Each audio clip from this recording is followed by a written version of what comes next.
இன்னைக்கு நம்ம என்ன பார்க்க போறோம் சொல்லி பார்த்தோம்னா, ஆடி தபசு கொண்டாடப்படுவதன் மகத்துவம் என்ன அப்படிங்கிறத தான் பார்க்க போறோம்.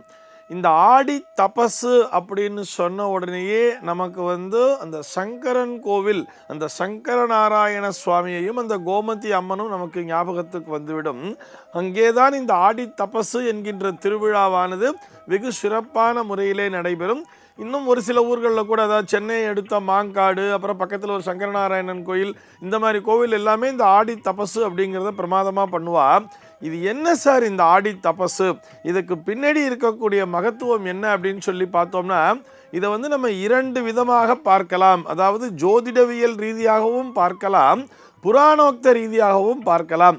முதல்ல புராணங்கள் என்ன சொல்கின்றன அப்படின்னு சொல்லி பார்த்தோம்னா, இந்த ஆடி தபசு அப்படிங்கிறது அம்பாள் தான் இருந்தா அப்படிங்கிறது நமக்கு தெரியும். அம்பிகையானவள் தவம் இருந்தாளாம். எதற்காக, அங்கதான் இந்த கொஸ்டின் மார்க். அம்பிகை எதற்காக தவம் இருந்தாள்னு சொன்னா, அதுக்கு பின்னாடி அப்படியே ஒரு சின்ன ஃப்ளாஷ்பேக் மாதிரி ஒரு கதையை சொல்றா. அதாவது ஒரு ஊர்ல ஒரு நாகச்சுனை என்பது இருந்தது. அந்த நாகச்சுனையிலே நிறைய நாகங்கள் இருந்தன. அங்கே பார்த்தோம்னா சங்கன் அப்படிங்கிற ஒரு நாகம், பதுமன் அப்படிங்கிற ஒரு நாகம், இந்த இரண்டு நாகங்களும் பார்த்தோம்னா ஒரு நட்பு வட்டத்திலே இருந்த நாகங்கள் தான். ஆனால் ஒரு விஷயத்தில் மட்டும் ரெண்டு பேரும் டிஃப்ரென்ஷியேட் ஆனாலாம். எங்கன்னு சொல்லி பார்த்தா, சங்கன் என்கின்ற நாகமானது சிவ பூஜையை தொடர்ந்து செய்து கொண்டே வந்தது. ஆனால் இந்த பதுமன் அப்படிங்கிற நாகம் பார்த்தோம்னா அது விஷ்ணுவை மட்டுமே ஆராதனை செய்து வந்ததாம். இந்த தெய்வ ஆராதனையிலே இவர்களுக்குள்ளாக ஒரு கருத்து வேறுபாடு.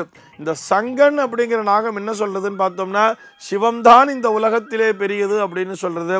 ஆனால் இந்த பதுமன் அப்படிங்கிற நாகம் பார்த்தா, இல்லை இல்லை, விஷ்ணுதான். விஷ்ணுன்னு சொன்னா சர்வ வியாபினகா, இந்த உலகத்திலே எல்லா இடத்திலும் நீக்கமர நிறைந்திருப்பவன் மகாவிஷ்ணுதான். ஆக மகாவிஷ்ணுதான் உயர்ந்தவர் அப்படின்னு சொல்லி இந்த பதுமன் அப்படிங்கிற நாகம் இந்த சங்கன் என்கின்ற நாகத்தோடு சண்டையிட்டு கொண்டிருந்தான். இவர்களுக்குள்ளாக இந்த மாதிரி கருத்து வேறுபாடு முற்றும் பொழுது இவா ரெண்டு பேரும் சேர்ந்து என்ன பண்ணாலாம், எதுக்கு நமக்குள்ள சண்டை, நம்ம அன்னை பார்வதி தேவியிடமே சென்று கேட்டு விடலாமே, உங்க வீட்டுக்காரர் பெரியவரா அல்லது உங்களுடைய அண்ணா பெரியவரான்னு சொல்லி நம்ம பார்வதி தேவியிடமே சென்று கேட்டு விடலாமேன்னு சொல்லி இவா ரெண்டு பேருமே போய் அன்னையிடம் சென்று கேட்டார்களாம். அன்னைக்கு தெரியும் இவர்கள் இருவரும் ஒருவர் தான், வெவ்வேறு இல்லைங்கிறது அன்னைக்கு தெரியும். ஆனால் இந்த குழந்தைகளுக்கு புரிய வைக்கணுமே, எப்படி புரிய வைக்கிறதுன்னு தெரியல. இருந்தாலும் என்ன சொன்னாலாம், இந்த உண்மையை, இவர்களில் யார் பெரியவர் என்கின்ற உண்மையை நான் பரமேஸ்வரன் வாயிலாகவே உங்களுக்கு புரிய வைக்கிறேன் அப்படின்னு சொல்லிட்டு நேராக சுவாமியின்டையே போய் சொன்னாலாம். அதற்கு சுவாமி சொன்னாராம், அவர்களுக்கு நான் புரிய வைக்கிறேன், ஆனால் அதற்கு நீ ஒரு காரியத்தை செய்ய வேண்டும்.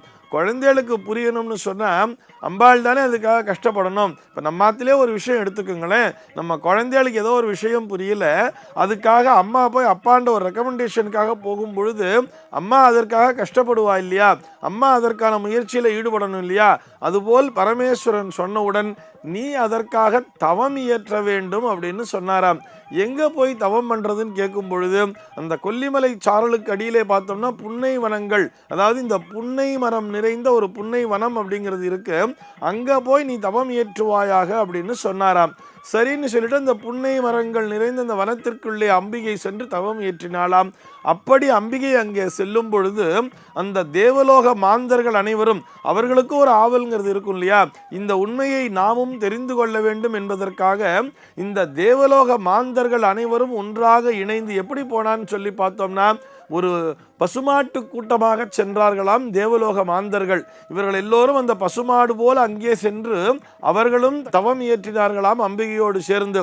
தவம் ஏற்றுக்கொண்டிருக்கின்ற அம்பிகையை சுற்றி அவர்களும் அமர்ந்து கொண்டார்களாம்.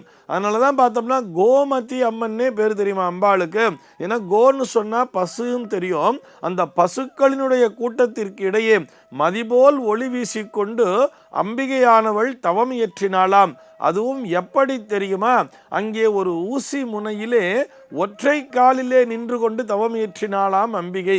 அவ்வளவு சிரமத்தோட ஒரு ஊசி முனையிலே நின்று கொண்டு, எதற்காக, தன்னுடைய குழந்தைகளுக்கு உண்மையை புரிய வைக்க வேண்டும் என்பதற்காக அம்பாளானவள் அந்த ஊசி முனையிலே ஒற்றை காலோடு நின்று தவமியற்றி கொண்டிருந்தாளாம். அந்த தவத்தின் பயனாக ஆடி மாதத்திலே அந்த பௌர்ணமி நாளிலே இறைவன் சங்கர நாராயணராகவே காட்சி தந்தாராம். சங்கர நாராயணராக, அதாவது தன்னுடைய அந்த வலதுபுறம் சிவனாகவும் இடதுபுறம் எப்பொழுதுமே அன்னைக்காக இடம் அளித்திருப்பார் அல்லவா, அந்த இடத்திலே பார்த்தோமையானால் பெருமாளாகவும் இரண்டும் ஒன்றுதான் என்கின்ற உண்மையை புரிய வைப்பதற்காக சங்கர நாராயணராகவே இறைவன் காட்சி தந்து அம்பிகையை ஆட்கொண்டார் அப்படின்னு சொல்லுவார். அது கூட அம்பிகையினுடைய தவத்திற்கு மிச்ச அந்த சங்கர நாராயணராக காட்சி அளிக்கும் பொழுது அம்பாள்கிட்ட உனக்கு என்ன வரம் வேணும் அப்படின்னு சொல்லி கேட்கும் பொழுது அம்பாள் சொன்னாலாம், உங்களுடைய இடப்பாகத்தை என்னுடைய அண்ணனுக்கு அளித்து விட்டீர்கள், என்னுடைய அண்ணனும் உங்களோட இருக்கும் பொழுது நான் உங்களோடு இணைய முடியாதல்லவா, ஆக நீங்கள் மீண்டும் சங்கரலிங்கனாராகவே காட்சி அளிக்க வேண்டும் என்று அம்பிகை பிரார்த்தனை செய்து கொண்டதன் பேராக அவர் அப்படியே சங்கரலிங்கனாகவே காட்சி தந்து மீண்டும் அம்பிகையை ஆட்கொண்டாராம். அப்படிங்கிறது தான் அந்த ஆடி தபசுக்கான ஒரு புராண கதை. சரி சார், இங்கே அஸ்ட்ராலஜிங்கிறது எப்படி கனெக்ட் ஆகுது, ஜோதிடவியல் ரீதியாக நீங்கள் எப்படி சொல்கிறீர்கள் அப்படின்னு சொல்லி கேட்கும் பொழுது, அந்த ஜோதிடவியல் ரீதியாக பார்க்கும் பொழுது ஆடி மாதம் என்பதை கடக மாசம் என்று சொல்வார்கள். அதாவது கடக ராசியிலே சூரியன் சஞ்சரிக்கின்ற மாதத்தினைத்தான் ஆடி மாதம் என்று சொல்வார்கள். அதில் பார்த்தோம்னா இந்த கடகராசிக்கு அதிபதி யாருன்னு சொல்லி பார்த்தோம்னா சந்திரன் என்கின்ற கிரகம்.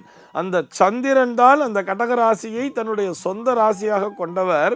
இந்த சந்திரனுடைய அதிதேவத்தை யாருன்னு சொல்லி பார்த்தோம்னா, அதாவது சந்திரனுக்கு அதிதேவதை பிரத்யதி தேவதைன்னு ரெண்டு உண்டு தெரியுமா, அதிலே சந்திரனை தன்னுடைய அந்த பாகத்திலே கொண்டவள் யாருன்னு பார்த்தோம்னா அம்பிகை தான். சந்திரனுடைய பிரத்யதி தேவதையாகத்தான் கௌரி பார்வதின்னு சொல்லுவார். ஆக அம்பிகைக்குரிய வீடுதான் அந்த கடகராசி என்பது. அம்பாளினுடைய இல்லத்திலேயே அந்த சூரியன் சென்று வசிக்கின்ற நேரம்தான், அதாவது அம்பிகைக்கு சொந்தமான வீட்டிலேயே சூரியன் என்கின்ற கிரகம் சென்று வசிக்கின்ற மாதம்தான் கடக மாசம். சரி சார், சூரியனுக்கு சுவாமிக்கு என்ன சம்பந்தம் சொல்லி பார்த்தோம்னா, சூரியனைத்தான் பித்ருகாரகன் என்று சொல்வோம், சந்திரனை மாத்ருகாரகன் என்று சொல்வது போல சந்திரனுடைய பிரத்யதி தேவதை எப்படி கௌரி பார்வதியோ அதே போல சூரியனைத்தான் பித்ருகாரகன் என்று சொல்லுவோம். சூரியனுடைய பிரத்யதி தேவதை யாருன்னு சொல்லி பார்த்தோம்னா பசுபதிநாதன் என்கின்ற அந்த பரமேஸ்வரன் தான். ஆக அம்பிகையினுடைய இல்லத்திலே பரமேஸ்வரன் சென்று வசிக்கக்கூடிய மாதம்தான் இந்த ஆடி மாதம். அதிலேயே விசேஷமா இந்த சந்திரன் முழு நிலவாக சஞ்சரிக்கிறதல்லவா, அது எப்போன்னு பார்த்தோம்னா இந்த ஆடி மாத பௌர்ணமி நாளில் தானே. அந்த பௌர்ணமி நாளில் பார்த்தோம்னா சூரியனானவர் அம்பிகையினுடைய இல்லத்திலேயே இருந்து கொண்டு அந்த முழு நிலவாக காட்சி அளிக்கக்கூடிய, இப்போ நம்ம அந்த மதி அப்படிங்கிற ஒரு விஷயத்தை இங்கே கொண்டு வந்துடலாம். அந்த மதியானது முழுமை பெற்று கோமதியாக அங்கே அம்பாள் நின்று கொண்டிருக்கின்ற நேரத்திலே அவருக்கு காட்சி தருகின்றாராம் இந்த பரமேஸ்வரன். இப்படி இந்த ஆடி மாத பௌர்ணமியை இப்படி கனெக்ட் பண்ணி பார்க்கிறான். அந்த நேரத்தில் பார்த்தோம்னா தன்னை நினைத்து தவம் இருக்கக்கூடிய அந்த அம்பாளை அவருக்கு அனுகிரகம் செய்கின்ற விதமாக, அந்த அம்பிகையின் மூலமாக அம்பிகையினுடைய குழந்தைகளாகிய நம் அனைவருக்கும் அனுகிரகம் செய்கின்ற விதமாக அந்த ஆடி தபசு என்பது மிகவும் அந்த பெருமை வாய்ந்ததாக பார்க்கப்படுகிறது. ஆடி மாசம்னாலே நம்ம அம்பிகைக்கு ரொம்ப விசேஷமாக எடுத்துக்கிறோம் இல்லையா. ஆடி மாசம்னாலே நமக்கு அம்பாளினுடைய கோவில் தானே ஞாபகத்துக்கு வர்றது. இது என்ன ரீசன் அப்படின்னு சொல்லி பார்த்தோம்னா இதுதான் காரணம். என்ன காரணம் சொல்லி பார்த்தோம்னா, நம்ம பொதுவாக எல்லா நேரத்திலையும் விரதம் இருப்போம் தெரியுமா. உதாரணத்துக்கு ஒரு சபரிமலைக்கு போகணும்னு சொன்னோம்னா நம்ம மாலை போட்டுண்டு ஒரு 48 நாள் விரதம் இருந்து நம்ம போய் ஐயப்பனை தரிசிக்க போகிறோம். அதே போல அம்பிகையானவள் நமக்காக விரதம் இருக்கின்ற காலம்தான் இந்த ஆடி மாதம் என்பதை புரிந்து கொள்ள வேண்டும். மீண்டும் ஒரு முறை நினைவூட்டுகிறேன், அம்பிகையானவள் இந்த லோக மாதான்னு சொல்றோம் இல்லையா, இந்த லோக மாதாவாகிய இந்த உலகத்திற்கே தாயான அம்பிகையானவள் குழந்தைகளாகிய நமக்கு ஞானம் பெற வேண்டும். இந்த குழந்தைகள், என்னுடைய குழந்தைகள் அனைவரும் ஞானம் பெற்று பரமேஸ்வரனை தரிசனம் செய்து இவர்கள் அனைவரும் இந்த உலகத்திலே எல்லா விதமான இன்பங்களும் பெற்று வாழ வேண்டும் என்பதற்காக அன்னையானவள் நமக்காக விரதம் இருக்கின்ற காலம்தான் இந்த ஆடி மாதம்.